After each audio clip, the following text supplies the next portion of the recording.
حضرت ابو ہریرہ رضی اللہ تعالی عنہ سے روایت ہے کہ رسول اللہ صلی اللہ علیہ وآلہ وسلم نے ارشاد فرمایا، نماز کے 3 حصے ہیں، یعنی نماز کا پورا ثواب ان 3 حصوں کے صحیح ادا کرنے پر ملتا ہے۔ نمبر 1 پاکی حاصل کرنا 1/3 حصہ ہے، نمبر 2 رکوع 1/3 حصہ ہے، اور نمبر 3 سجدہ 1/3 حصہ ہے۔ جو شخص نماز آداب کی رعایت کے ساتھ پڑھتا ہے اس کی نماز قبول کی جاتی ہے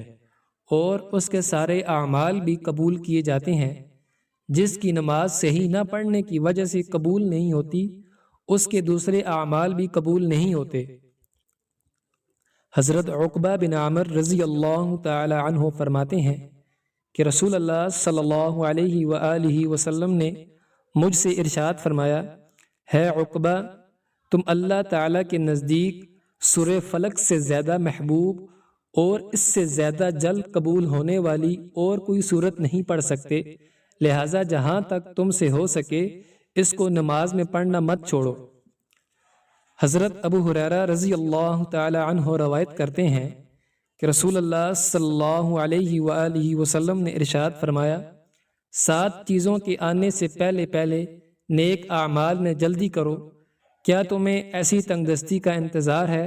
جو سب کچھ بلا دے، یا ایسی مالداری کا جو سرکش بنا دے، یا ایسی بیماری کا جو ناکارہ کر دے، یا ایسے بڑھاپے کا جو عقل کھو دے، یا ایسی موت کا جو اچانک آ جائے کہ بعض وقت توبہ کرنے کا موقع بھی نہیں ملتا،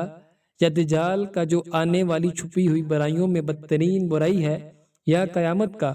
قیامت تو بڑی سخت اور بڑی کڑوی چیز ہے۔ فائدہ مطلب یہ ہے کہ انسان کو ان 7 چیزوں میں سے کسی چیز کے آنے سے پہلے نیک اعمال کے ذریعے اپنی آخرت کی تیاری کر لینی چاہیے۔ کہیں ایسا نہ ہو کہ ان رکاوٹوں میں سے کوئی رکاوٹ آ جائے اور انسان اعمال صالحہ سے محروم ہو جائے۔